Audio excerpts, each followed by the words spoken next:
近，瑞幸咖啡为知名做空机构浑水发布89页做空报告，最后管理层在近期披露，19年2至4季度 COO 涉嫌22亿营收造假，实锤，导致当天股价跳水80%。殊不知，这个核心成员不足10个人的小公司，往昔有着更为辉煌的战绩。6家被他做空的中概股被摘牌，1家停牌5年。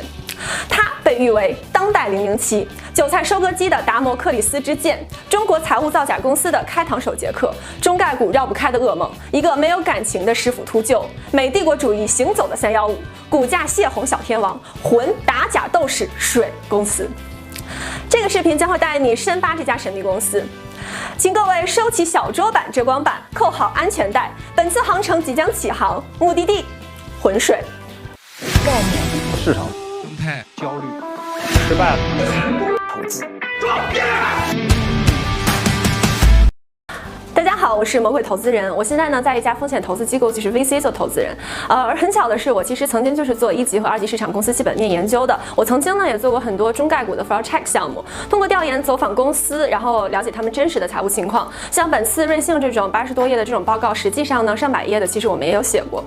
本期节目呢，我将深扒浑水背后的资本局，并且从一个前从业人员的视角，带大家拨开迷雾，了解整个调研过程。整个商业尽职调查的圈子其实非常小啊，整个中国有能力接这种业务的公司其实一只手就数完了，每家公司呢都是小而美，不超过100个人。本次负责浑水在华调研的2家公司里面有很多我的前同事和好朋友，所以呢我是了解一些调研流程和背后做空机构浑水在媒体上没有披露过的一些情况。不过虽然现在我已经跳去了买方，但是为了保护从业者，我也将去隐去一些可能会影响公司未来业务发展的敏感信息，比如说具体的公司名称、基金名称，比较敏感的一些操作手法等等。这几天呢，我也看了很多公众号和视频对瑞幸和背后浑水的分析。不得不说，这个世界啊，对浑水真的是有非常多的误解。很多公众号的解读可能根本上就是错的，比如说觉得浑水是一个有着非常多调研员工的这样的一个调研公司啊，或者觉得它是一个金融巨无霸，手里呢掌握着什么100亿资产，做空赚得盆满钵满。我觉得这些其实通通都是误解。浑水的故事要从他的创始人卡森·布洛克的中国之行开始。他在12岁时就想着在中国捞金，为此呢，他特意学了中文。2005年，他来到中国，那个时候的他才28岁，刚从法学院毕业。之后，在中国5年的时间里，他跟人合伙写了一本名叫《Doing Business in China for Dummies》的书，翻译成中文啊，它的意思就是手把手教傻瓜在中国做生意。我花了2、3天的时间把这本385页的英文原本书看完了。我发现这本书啊，其实就是用来割不懂中国的美国韭菜的。论割美帝国主义的韭菜，瑞幸跟浑水比还只是个弟弟。他表面是教人怎么做生意，实际上就是吐槽当时的一些官僚和产业结构的不合理性，而且呢，并不保证你一定能做成生意。比如说他自己先是做了1年律师，然后开办了一家叫 Box Love 的这个私人仓库服务公司，但是不出意料的黄了啊！2012年不得不转让给别人。2010年，在布洛克迷茫的时候，关键时候还是要拼爹。他的老爹呢，在华尔街做中国公司赴美上市业务，让他去调查一家叫做东方纸业的公司。这家公司的股价当时呢创下了历史新高，华尔街也有不少的人蠢蠢欲动。他老爹呢就是想让儿子调查一下，看一下这家公司有没有投资的价值。谁知道呢？他来到了工厂之后，他发现里面有非常多的猫腻，比如说工厂运货的这个车非常少，路面很新，不像是生意兴隆的那个样子，而且宣称价值不菲的库存原料，其实就是一堆随意堆积、潮湿发霉的废纸。他当时就感叹说啊，如果这堆东西价值470万美元，那这个世界比我想象的富裕多了。事情到了这一步，在他老爹这里已经结束了，就是传统的投行其实是靠报告呢换取股票的盈利的。既然这个公司没有价值，那就没有必要硬写，在弹幕上留下个下次一定就行了啊。但是布洛克觉得自己的心血白费了，他就决定自己单干。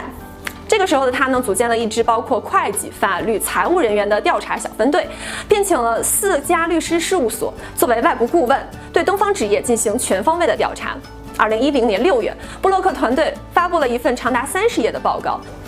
他呢以浑水公司的名义将这个报告发给了10几位认识的投资圈的朋友。这个报告一经发出，市场就惊了。当周被打假的东方纸业市值暴跌50%，直到今天，东方纸业也未能从浑水公司2010年发出的那次指控中翻身。当时他们的股价是8.1美金。现在他们的股价是不到$1。这次调查花了他$6000多，但是他什么都没有捞到。但是这个调查和他对当时部分中国公司的了解，让他萌生出来了一个想法，就是专门做空中概股的公司。所谓做空，简单的说就是先借来股票卖出，换来现金，等股票下跌的时候再买回来还回去，赚取中间部分的差价。所以股票跌，做空者就有的赚。这里跟大家梳理一下做空机构的一些特点啊。既然是要借股票，那就有利息，所以为了避免长期的利息损失，快速短期获利，让财务造假的事件尽快披露，就成了非常关键的因素。所以做空机构一般会主动对外发布做空报告，甚至这一行跟币圈一样，越有名就越有影响力。信息披露以后，股价的跌幅就有可能越大，获利越多。所以浑水公司成立以后才会如此的高调。无论这家公司是否真的实锤造假，只要浑水发布了做空报告，多多少少股价还是有影响。慢慢的呀，这一行其实多了一个非常另类的玩法，就是找一个非常好的标的，然后发做空报告，把股价砸下来，然后低价买入，打完多头打空头，两边都不放过啊。这种局中局其实并不罕见，所以大家未来也别看到一个做空报告就开始狂 diss。2012年，李开复联合60多位企业高管、投资人发布公开信，谴责对空机构，尤其是香园对中国一些中概股的这个造谣和重伤。另外，做空跟做多的性质非常不同，虽然都是分析行业，但是一个股票涨，其实所有人都赚钱，但是跌就会让很多黑白两道通吃的老板们亏得底裤都不剩。正所谓断人钱财如同杀人父母啊，那些财务造假的、疯狂割韭菜的黑心商人们，好像死了爹妈一样啊，会疯狂的报复。比如 Block 的邮箱里呢，就会受到很多的死亡威胁，然后现在呢，也完全不敢来国内。正是因为做空对于披露信息的做空方来说是风险极高的，为了短时间将股票打下来，必须对外披露信息，因此浑水的定位更类似于一个媒体机构，他们的核心成员不到10个人，不直接对外募资，他们的部分信息源交易的资金都是来自背后合作的一些对冲基金。对冲基金跟我们比较熟悉的 VC 一样，都属于私募基金，他们妥妥的呢是这个金融食物链的顶端，他们对有钱的个人、企业或者是母基金进行募资，但是呢，对冲基金的盘子一般会更大，主要投资股票，而且呢会利用做多加做空的金融工具来对冲一些金融风险。他们对标的公司进行筛选，找机构进行深入调研，整理成报告，买好仓位以后，再借由浑水这个壳子对外发布。比如像这次瑞幸的报告，就是人家对冲基金找人写好了以后发给浑水的，这是有名了以后作业都有人写好了放你书包里。这次瑞幸的做空报告其实是美国著名的私募对冲基金某湖资本找到2家中国公司进行调研，并借由浑水发布。整个过程大家可以看燃财经的文章，我也会把这个文章的链接放到评论区。因为涉及一些业内公司，我不方便直接评价。这篇文章对于调研流程和4个参与方，可以说的是8、9不离10的。这里我只提一个点，大家看完文章可以自己想一想啊。2个咨询公司冲在前面，招了众多的 PTA 会被暴露，其实并不奇怪。而有实力做这个项目的公司，在中国没几家。排除法其实大家也猜得出来，但是呢，知道客户是这个某湖资本的其实并不多。某湖资本这个名字是谁，出于什么样的考虑爆出来的？我觉得大家可以自己想一想。Anyway， 一战成名，加上背后有金主支持，浑水开始了他对中概股的狙击之旅。2010年，狙击中国绿诺。揭发绿诺公司涉嫌伪造客户关系、夸大收入以及管理层挪用上市融资、为个人购买豪华房产等行为。报告发布之后，仅23天就被纳斯达克摘牌，可谓惨烈。2011年，做空电梯广告行业的王者分众传媒，当日分众传媒收盘大跌近40%，创52周新低。而分众传媒之后呢，展开了绝地反击。当天晚间，分众发布公告，直面质疑。COO 江南春和分众的大股东复兴国际也在次日购入股票，以示信心。与此同时，浑水当天网站还离奇的被黑了。不过，分众最后没能摆脱这个阴影。2013年，分众从美股撤退，回归 A 股。2014年，浑水做空嘉汉林业，指其虚增林地面积导致公司股价暴跌74%，市值蒸发超过30亿美金，申请破产保护。2016年底发布47页报告，针对辉山乳业，指辉山乳业造假财务报表、夸大资产价值等。以浑水报告为导火索，次年3月，辉山乳业股价暴跌90%，市值蒸发逾320亿港元，创下港股当日跌幅最大历史，还让辉山乳业的创始人辽宁首富财富缩水近3/4。几次战役下来，浑水稳稳地坐在了王者之位。作为前从业者，我想从实操层面带大家分析一下浑水做空报告的调研流程。万德总结了一个流程图，我觉得梳理得非常清楚，非常准确。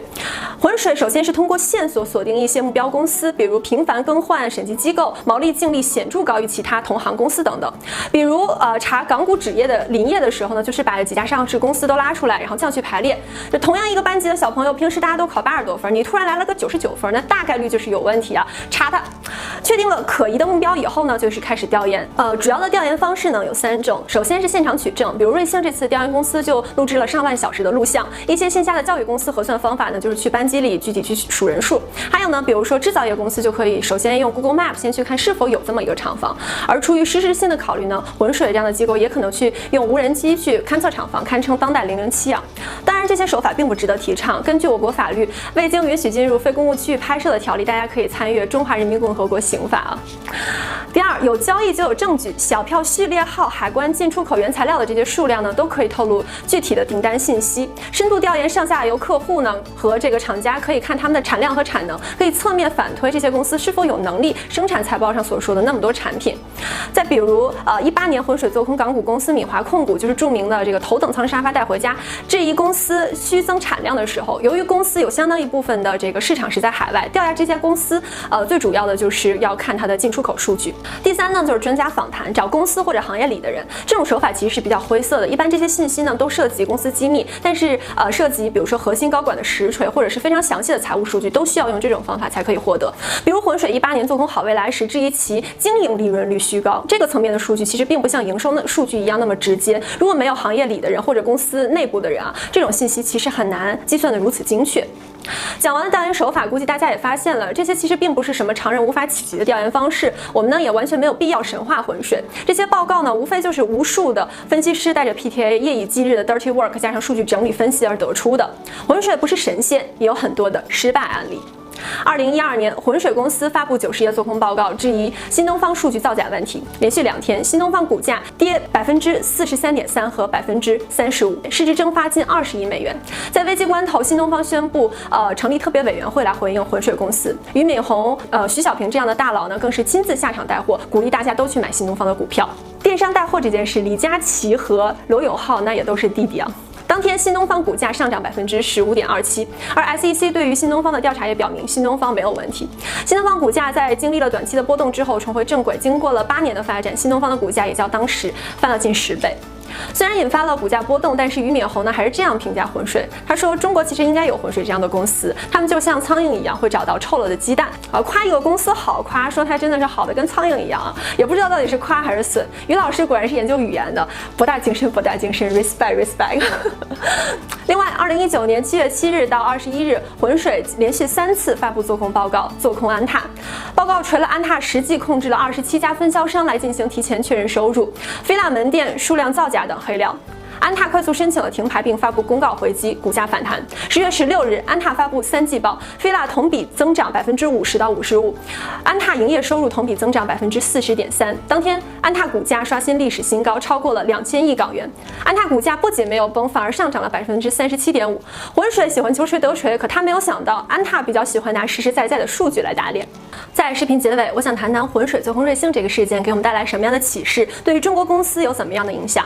首先，做空不等同于恶意做空，作为一种金融手段，将市场上财务造假的公司的市值打下来，回归正常水平，对于市场的运行有着非常积极的影响。抓出财务造假公司，对于那些经纪业做业务的公司来讲，也是绝对的利好。有这样的做空机构，也会反向监督上市公司，提高市场的透明度。浑水的存在是非常有必要而且有意义的。第二，除开灰色的手段和违反中国法律